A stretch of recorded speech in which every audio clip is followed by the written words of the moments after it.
मेहता का उल्टा चश्मा। बंद करो सब, बंद करो। तुम लोगों को मालूम नहीं कि एयरपोर्ट पर पटाखे फोड़ना और शोर शराबा करना कानूनी अपराध है। हवलदार, डालो सबको अंदर।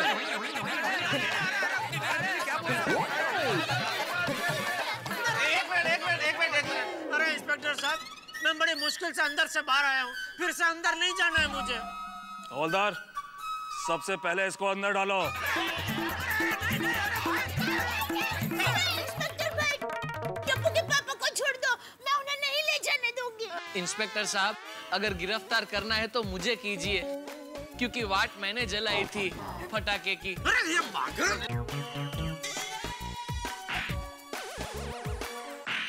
Shut up! तुम सबको अंदर डालूंगा। एक मिनट, हमारी बात सुनिए प्लीज।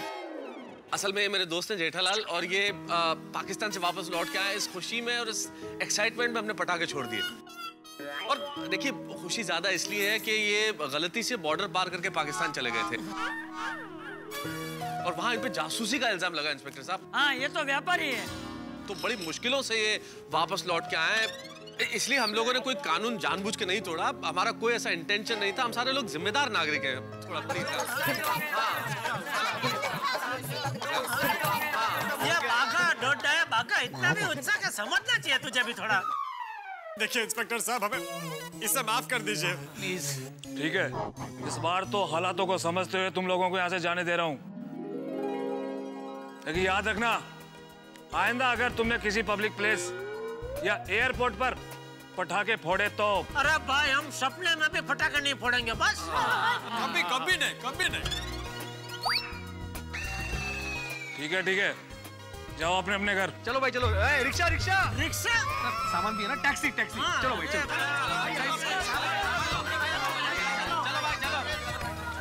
ये भगवान, क्या मुसीबत यार। इंस्पेक्टर और आ गया। आइए मेहता साहब। जेठालाल, तुम निकलो, मैं थोड़ा सा आता हूँ थोड़ी देर में। अरे आप कहाँ जा रहे हैं?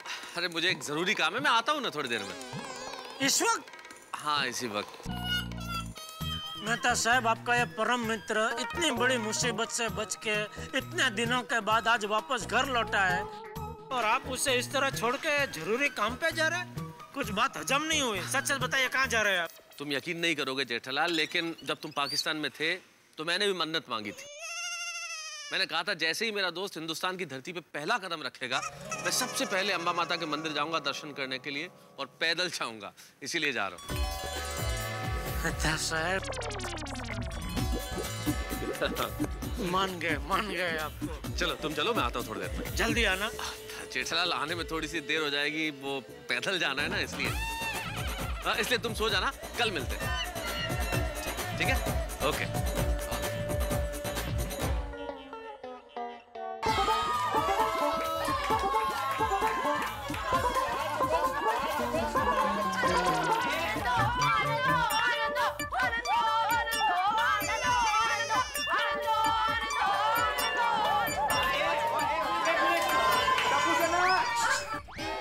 शांत हो जाओ। देखिए। थैंक यू पेड़े साहब।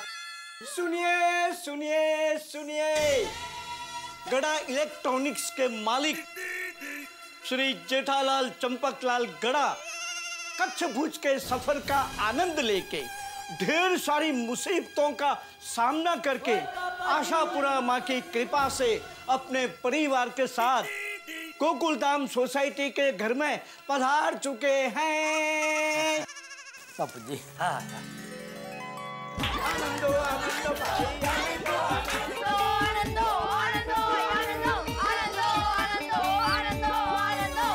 एक मिनट। हाँ ठीक है, आनंद हो गया है सबको, तो जरा आराम से आनंद मनाओ। हाँ पिड़ू, तू भी कमाल करता है, क्या आराम से नाचो।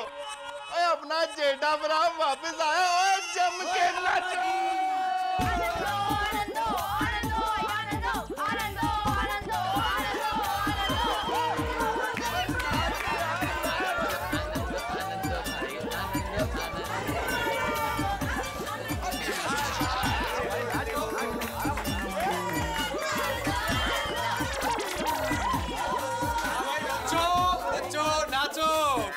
खुशियां मनाओ, अब तो हम घर पहुंच चुके हैं।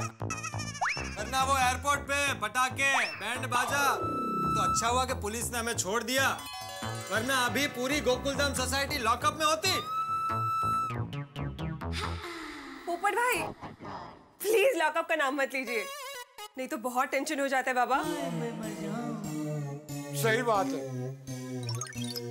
यकीन नहीं हो रहा है दया कि मैं इस वक्त अपने घर में खड़ा हूँ। ऐसा लगता है कि बरसों बाद घर में आए। सच।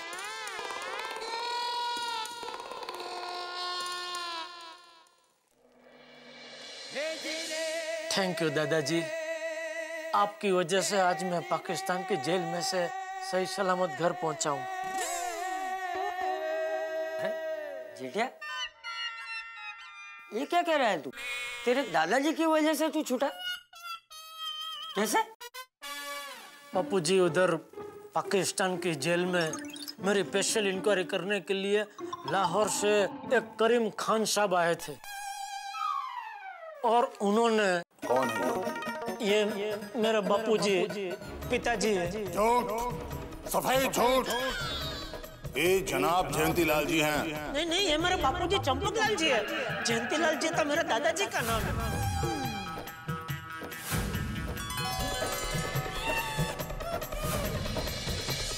आपके दादा जान के बहुत एहसान हैं हम लोगों पर। हमारे लिए तो वो खुदा के फरिश्ते थे। अब किसी भी तहकीकात की कोई गुंजाइश नहीं। बहुत बढ़िया। अरे हाँ हाँ जेठिया, बापूजी कई बार उनके दोस्त रहमत खान की बातें किया करते थे। अच्छा? सच में बापूजी हमेशा सबकी मदद करते थे। हाँ देखिए ना, आज उनके अच्छे कर्मों की वजह से ही तो मैं छूटा हूँ। हाँ, ये एकदम सही बात की है तूने जेठिया। पर तेरे दादाजी के अच्छे कर्मों के साथ साथ बहू ने भी तुझे छुड़ाने के लिए कोई कम भक्ति नहीं की।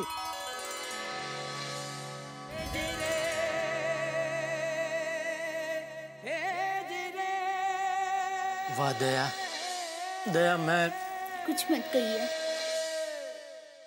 जेठालाल, पाकिस्तान जेल का अनुभव कैसा रहा ये बताओ। अरे भाई जेल की याद मत दिला अभी। नहीं ऐसा नहीं जेठालाल, कुछ तो बताओ। ऐसे बताने से समझ में नहीं आएगा। एक काम करो, मैं वो ऊंट का बंदोबस्त कर देता हूँ, तुम एक बार वो पाकिस्तान की जेल में जाके आओ। मुझ पे पोपट। एक मिनट, जेल की बात बंद करो। इस वक्त दुख की नहीं, भूख की बात करो। सब भूखे होंगे, जेठा भाई, चाचा जी, दया भाभी, सोडी, टप्पू। क्यों, सही बात है कि नहीं? हाँ जेठा भरा, जब से तुम खो गए थे तब से दया भाभी ने मुश्किल से सिर्फ एक निवाला खाया था, वो भी टप्पू ने इतनी जिद की इसलिए।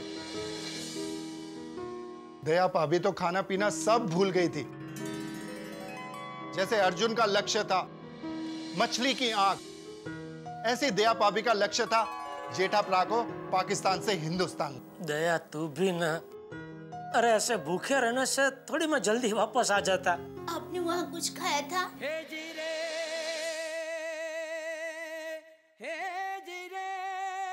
तो आप वहाँ भूखे तकलीफ में थे, मैं यहाँ कैसे खा सकती थी?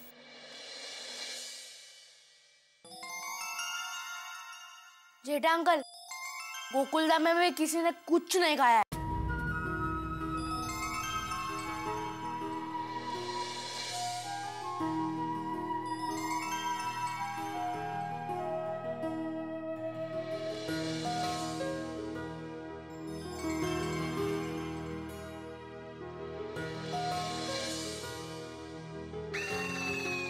जेठालाल, अब थैंक यू मत बोलना।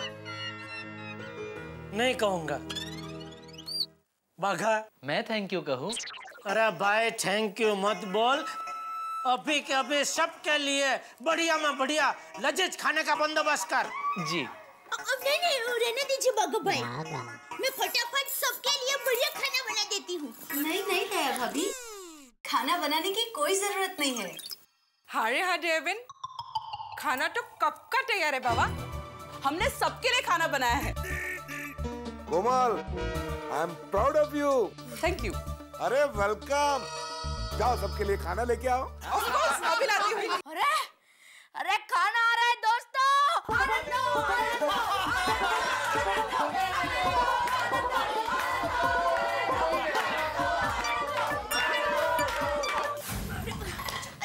कोमल भाभी, भिड़े बहन, रोशन भाभी, अंजलि भाभी, आप लोगों ने कितना कुछ बना दिया।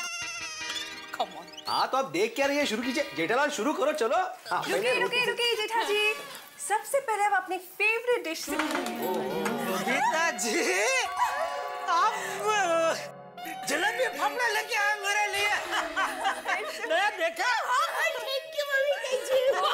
जेठा भाई अब तो खाना शुरू करें। चलो।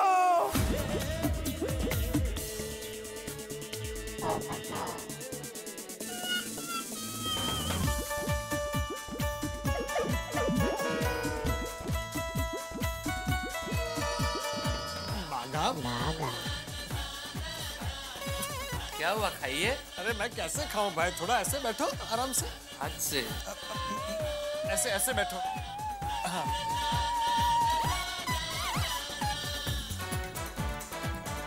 अरे अरे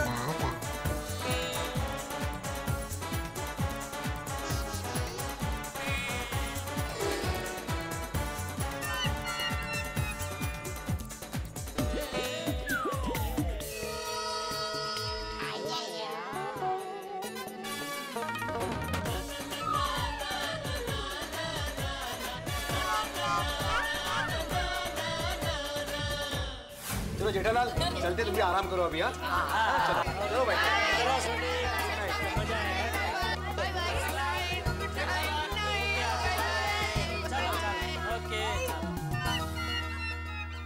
चल जेठिया, अब तू भी शांति से सो जा। और सुन, कल सुबह जल्दी। बापूजी, अरे पूरा सुन तो सही बहुचक। कल सुबह जल्दी उठने की जरूरत नहीं है, आराम से देर से उठना। Thank you Bapuji. बाय पापा, good night, love you. Good night बेटा, गुड नाइट।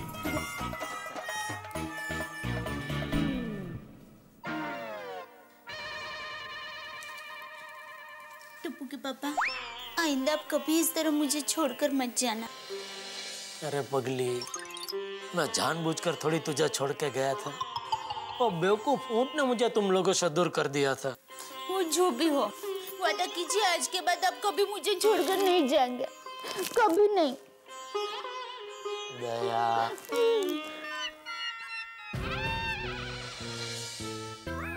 दादाजी देख रहे हैं?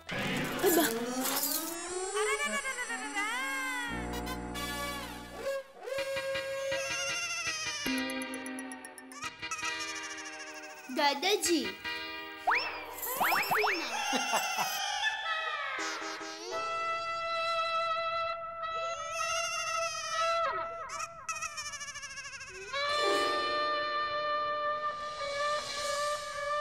दया, सिर्फ दादाजी के पुण्य और तेरी भक्ति की वजह से आज मैं सही सलामत घर वापस पहुंचा हूं। सच में मैं इतना भाग्यशाली हूं कि मुझे पत्नी के रूप में तुम मिली। भाग्यशाली तो मैं हूँ कि पति के रूप में आप मुझे मिले। जन्मों जन्म तेरा साथ पाने के लिए मैं 17 जन्म तक पाकिस्तान की जेल तो क्या, कोई भी जेल में रहने को तैयार हो दया। जेल की बात मत कीजिए, मेरे रोंगटे खड़े हो जाते हैं। मुझे बहुत अफसोस हो रहा है। अफसोस कि मैं वापस छूट के क्यों आ गया? वो नहीं तो याद है, हम ऊंट पर बैठने जा रहे थे, तब आपने कहा था कि चल दया, हम दोनों साथ में एक ऊंट पर बैठते हैं। लेकिन मैं अब्बा की जिद कर बैठी, नहीं, मुझे अकेले ही ऊंट पर बैठना है। काश हम दोनों एक साथ ऊंट पर बैठे होते तो मैं ऊंट को पाकिस्तान जाने ही नहीं देती और आपको इतना परेशान होना ही नहीं पड़ता।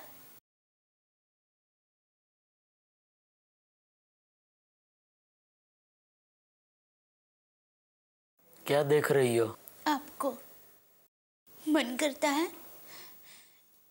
कि जिंदगी भर आपका हाथ पकड़कर ऐसे ही बैठी रहूं और आपको देखती रहूं। जिंदगी भर ऐसे ही बैठे रहे तो हम दोनों की कमर अकड़ जाएगी।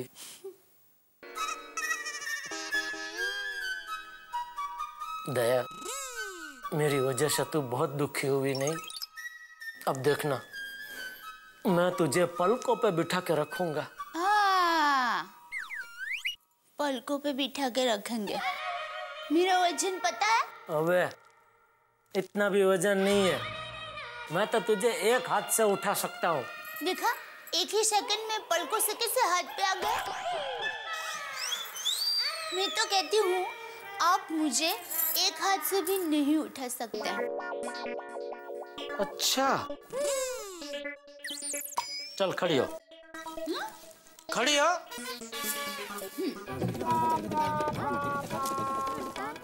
संभल के, संभल के।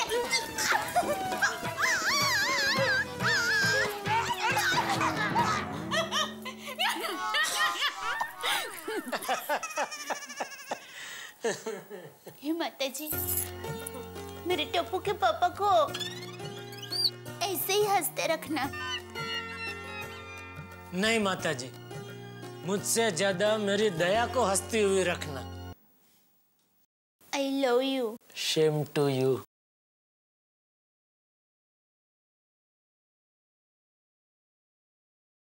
मेरा परम मित्र पाकिस्तान में भूखा रहकर, हवालात की हवा खाकर और बहुत सारे संघर्षों के बाद अंततः सही सलामत अपने देश वापस आ गया। हम सभी बेहद खुश हैं। इस सफर के दौरान आपने कच्छ रणोत्सव के शानदार नजारे देखे और ये सब संभव हो पाया गुजरात टूरिज्म, कच्छ रणोत्सव, BSF और उनके जवान, कच्छ की जनता, कच्छ की पुलिस, प्रशासन और आशापुरा माता मंदिर के ट्रस्ट की सहायता से। तारक मेहता का उल्टा चश्मा की पूरी टीम इन सभी का आभार प्रदर्शित करना चाहते हैं। हम अंतःकरण से आभार मानते हैं।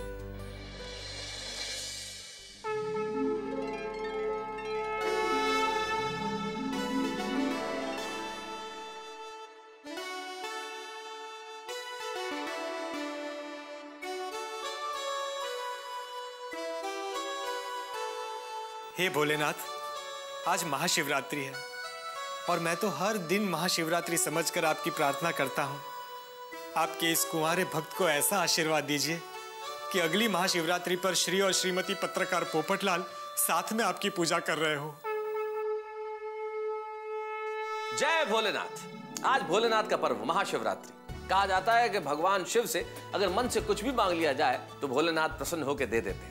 अब हमारे पोपटलाल भगवान भोलेनाथ से प्रार्थना कर रहे हैं अपनी शादी के लिए और भगवान शिव की कृपा से ही जेठालाल वापस लौट आए हैं। सारे संकट दूर हो गए हैं। लेकिन इस वक्त हमारी गोकुलधाम सोसाइटी जो रिनोवेशन में है उसका एक परमानेंट संकट दूर नहीं हो रहा है। परमानेंट संकट यानी कि पोपटलाल की शादी। भाई पोपटलाल की शादी अब उनकी व्यक्तिगत समस्या नहीं रह गई है, ये गोकुलधाम सोसाइटी की सार्वजनिक समस्या बन चुकी है। तो आज महाशिवरात्रि के महापर्व के दिन हम महाप्रार्थना करते हैं कि पोपटलाल की शादी हो जाए। अब पोपटलाल को प्रसाद का फल खट्टा मिलता है या मीठा, ये देखने वाली बात होगी। लेकिन जैसा कि आप जानते हैं कि पोपटलाल थोड़े से सामान्य नहीं है, हटके हैं, तो उनकी शादी की कहानी भी हटके ही होगी। अब हटके ये कहानी क्या होगी देखिए मेरे साथ तारक मेहता का उल्टा चश्मा में। और एक बार फिर सारे देशवासियों को महाशिवरात्रि की ढेर सारी शुभकामनाएं। नमस्कार।